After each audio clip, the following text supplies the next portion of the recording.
Hello dear students, कैसे आप सभी। आई होप आप सभी अच्छे होंगे। स्वागत है आप सभी का आपके अपने YouTube channel Sharma reasoning classes के ऊपर। जैसा कि आप सभी जानते हैं, मैं डेली के डेली आपके लिए करंट अफेयर्स की वीडियोस लेके आता हूं जो कि गवर्नमेंट एग्जाम्स के लिए काफ़ी इंपॉर्टेंट होती हैं। तो आज की अगर हम बात करें तो आज है 7 जुलाई 2020 और 7 जुलाई के जितने भी करंट अफेयर बन रहे हैं वो आज की इस वीडियो में हम डिस्कस करेंगे। तो चलिए स्टार्ट करते हैं। आज का फर्स्ट क्वेश्चन क्या कहता है। फर्स्ट क्वेश्चन कहता है धर्म चक्र दिवस निम्न में से किस दिन मनाया जाता है या मनाया गया। तो इसका करेक्ट आंसर है 4 जुलाई। जी हाँ, 4 जुलाई को धर्म चक्र दिवस मनाया जाता है और ये राष्ट्रीय लेवल पे संस्कृति विभाग द्वारा, भारतीय संस्कृति विभाग द्वारा मनाया जाता है, जिसके अंदर बौद्ध धर्म की प्राथमिकता के बारे में उजागर किया जाता है। ठीक है, तो इसका करेक्ट आंसर क्या है। इसका करेक्ट आंसर है 4 जुलाई, 4 जुलाई, यानी कि D is the correct option for this question. अगला क्वेश्चन देखते हैं क्या कहता है। अगला क्वेश्चन कहता है भारत में कोरोना वायरस के सबसे बड़े अस्पताल के वार्ड के नाम हाल ही में किसके नाम पर रखने की घोषणा की गई है। तो इसका करेक्ट ऑप्शन है गलवान घाटी में शहीदों के नाम पर। जी हाँ, गलवान घाटी में जो शहीद हुए थे जो सैनिक, उनके नाम पर भारत में कोरोना वायरस के सबसे बड़े अस्पताल के वार्ड के नाम रखने की घोषणा की है। और ये जो अस्पताल है ये DRDO, ठीक है, defence research and development organisation जो है DRDO, जो नई दिल्ली मुख्यालय में है, वो इन अस्पतालों का निर्माण करवा रहा है और इसके सभी वार्डों के नाम उन जवानों के नाम पे रखे जाएंगे जो गलवान घाटी में शहीद हो चुके थे।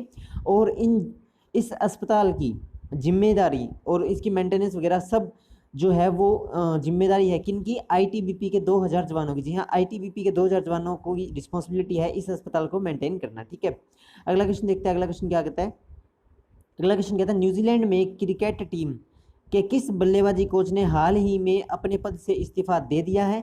तो इसका करेक्ट ऑप्शन क्या है। इसका करेक्ट ऑप्शन है रोस टेलर। जी हाँ, रोस टेलर जो है सी, यानी कि सी करेक्ट ऑप्शन है। रोस टेलर नाम के जो एक न्यूजीलैंड क्रिकेट टीम के बल्लेबाज थे, उन्होंने अभी हाल ही में अपने पद से इस्तीफा दे दिया है। अगर बात करें रोस टेलर की, तो उन्होंने 2019 में वो उन्हें इस पद पे रखा गया था और 2004 में उन्होंने बांग्लादेश के खिलाफ मैच खेलकर, मैच जीतकर अपने करियर की शुरुआत की थी, लेकिन अभी उन्होंने हाल ही में इस पद से इस्तीफा दे दिया है। तो इसका करेक्ट ऑप्शन क्या है, सी है। ठीक है, अगला क्वेश्चन देखते हैं क्या कहता है। अगला क्वेश्चन है केंद्र सरकार ने भारत बॉन्ड स्कीम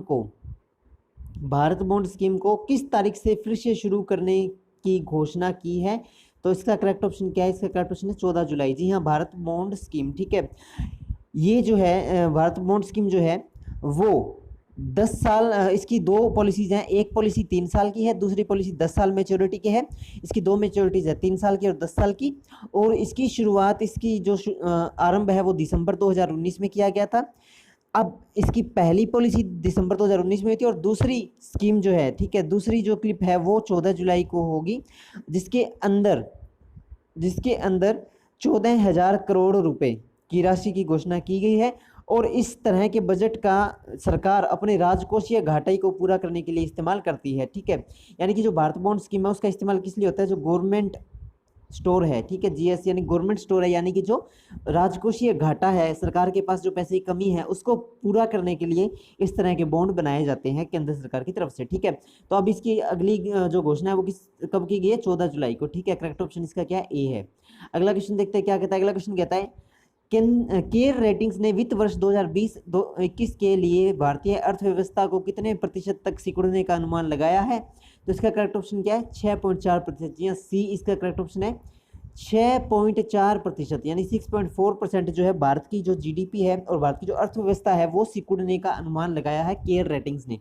ऐसा किस लिए हुआ है, क्योंकि कोविड-19 महामारी के तहत जो बिजनेस थे वो सारे ठप थे, ना आउटकम थी ना इनकम थी। इस वजह से जो GDP और अर्थव्यवस्था है वो डगमगा गई थी। तो इस अर्थव्यवस्था को 6.4% तक सिकुड़ने का अनुमान लगाया गया है। ठीक है, तो सी इसका करेक्ट ऑप्शन है। ये भी काफी इंपॉर्टेंट क्वेश्चन है। अगला क्वेश्चन देखते हैं क्या कहता है। अगला क्वेश्चन कहता है अंतर्राष्ट्रीय सहकारिता दिवस 2020 निम्न में से किस दिन मनाया गया। तो इसका करेक्ट ऑप्शन क्या है, 4 जुलाई। जी हाँ, 4 जुलाई को अंतर्राष्ट्रीय सहकारिता दिवस मनाया गया 2020 का। और ये जुलाई महीने के पहले शनिवार को भी हाल ही में मनाया गया है। और इसका मेन उद्देश्य, इसका मुख्य उद्देश्य क्या होता है, सहकारिता के बारे में लोगों को जानकारी प्रदान करना। ठीक है, सहकारिता के बारे में लोगों को जानकारी प्रदान करना इसका क्या है, मेन उद्देश्य होता है। और ये 4 जुलाई 2020 को अभी हाल ही में शनिवार को मनाया गया था। ठीक है, तो इसका करेक्ट ऑप्शन है ए। ठीक है, ए इज द करेक्ट ऑप्शन। अगला क्वेश्चन देखते क्या कहता है। अगला क्वेश्चन है किस राज्य में आत्मनिर्भर कार्यक्रम के अंतर्गत फूड पार्कों के ढांचागत सुधार हेतु 4,000 करोड़ रुपए की राशि मंजूर की गई है? तो इसका करेक्ट ऑप्शन है कर्नाटक। जी हाँ, कर्नाटक के अंदर जो फूड पार्क हैं उनकी साज संभाल और उनकी जो जो व्यवस्था है उसको सुचारू रूप से और बढ़िया और बेहतर बनाने के लिए केंद्र सरकार ने 4,000 करोड़ रुपए की राशि मंजूर की है फूड पार्कों को देने के लिए। इसके अंतर्गत जो वहाँ फूड पार्क हैं उन्हें सुधारा जाएगा और उसके अलावा अलग अलग फूड पार्क अलग अलग जगहों पर भी वापस नए स्थापित किए जाएंगे, नए फूड पार्क खोले जाएंगे, जिसके लिए केंद्र सरकार ने 4,000 करोड़ रुपए की जो राशि है धनराशि है वो देने की घोषणा की है। ठीक है, कर्नाटक। बात करें कर्नाटक की तो राजधानी क्या है उसकी? बेंगलुरु उसकी राजधानी है। ठीक है, कर्नाटक की राजधानी क्या है? बेंगलुरु।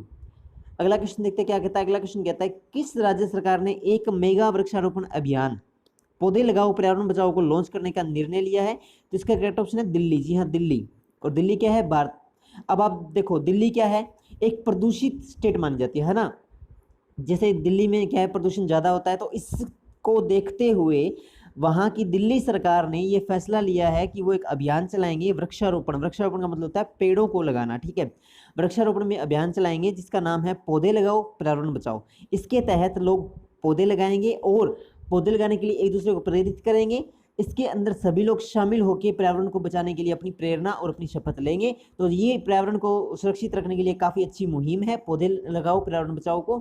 और इसको भी हाल ही में किसने लॉन्च किया है? दिल्ली सरकार ने लॉन्च किया है। बात करें दिल्ली सरकार के सीएम की तो कौन है? अरविंद केजरीवाल वहाँ के सीएम है। और गवर्नमेंट की बात करें तो आम आदमी पार्टी की वहाँ पर सरकार है। ठीक है, अगला क्वेश्चन देखते हैं क्या कहता है। अगला क्वेश्चन कहता है केंद्र सरकार ने गैर कानूनी संगठन सिक्स फॉर जस्टिस SFJ की कितनी वेबसाइटों को ब्लॉक कर दिया है? तो इसका करेक्ट ऑप्शन क्या है? 40। जी हाँ, 40 वेबसाइट जो थी वो संगठन था एक सिक्स फॉर जस्टिस, उसकी 40 वेबसाइटों को ब्लॉक कर दिया है। और ऐसा केंद्र सरकार ने इसलिए किया है क्योंकि जो SFJ है वो एक आतंकवादी गतिविधियों वाला संगठन है, वो एक अलगाववादी संगठन है। इसे खालिस्तान समर्थक भी बोला जाता है। इस संगठन को खालिस्तान समर्थक के नाम से भी जाना जाता है। और इसके लिए ये अपनी साइटों से लोगों के दिमाग में दुष्प्रभाव डालते थे, इसलिए केंद्र सरकार ने उसकी 40 साइटों को ब्लॉक कर दिया है। और अभी अभी हाल ही में गृह मंत्रालय ने कहा कि जो SFJ है वो ब्लॉक किस कानून के तहत किया गया? वो किया गया है गैर कानूनी गतिविधि अधिनियम। एक कानून है गैर कानूनी गतिविधि अधिनियम 1967। जी हाँ, गैर कानूनी गतिविधि अधिनियम 1967। इस रूल के तहत उन्हें 40 वेबसाइटों से उन्हें ब्लॉक कर दिया गया है। किसको? SFJ यानी कि सिक्स फॉर जस्टिस को। ठीक है, तो ये आज का काफ़ी चौंकाने वाला क्वेश्चन है, काफ़ी करंट का काफ़ी इंपॉर्टेंट क्वेश्चन है SFJ का इंटरनल सिक्योरिटी के मामले में। ठीक है, तो याद रखिएगा इसके अंदर ये इंपॉर्टेंट है कि किस अधिनियम के तहत। तो गैर कानूनी गतिविधि अधिनियम 1967 के तहत उन्हें इस साइटों से ब्लॉक कर दिया गया है। और क्यों किया गया है? क्योंकि वो एक अलगाववादी थे। अलगाववादी यानी कि खालिस्तान वाले, जो किसी के नहीं होते, वो सिर्फ देश में दंगे फसाद करने का काम करते हैं। उन्हें इस काम के लिए उन्हें एक प्रेरणा दी जाती है, इसीलिए उन्हें तैयार किया जाता है। लेकिन अभी अभी हाल ही में केंद्र सरकार ने उनकी साइटों को ब्लॉक कर दिया है, जो कि काफ़ी बड़ी न्यूज़ है। ठीक है, अगला क्वेश्चन और लास्ट एंड फाइनल क्वेश्चन देखते हैं। उससे पहले गाइस आज की वीडियो का टारगेट है 50 व्यूज़ और 20 लाइक्स। आई होप आप सभी पूरे कराएंगे। ज़्यादा से ज़्यादा बच्चों में शेयर करें ताकि सभी बच्चों को इनका प्रॉफिट मिल पाए।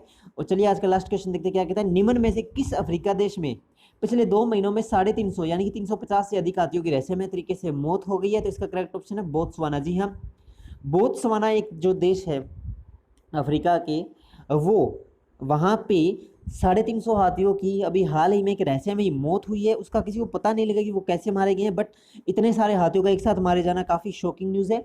अब बात करें बोत्सवाना की, तो बोत्सवाना अकोदागो डेल्टाई एरिया है और वहाँ पे सबसे ज़्यादा हाथियों की प्रजाति पाई जाती है।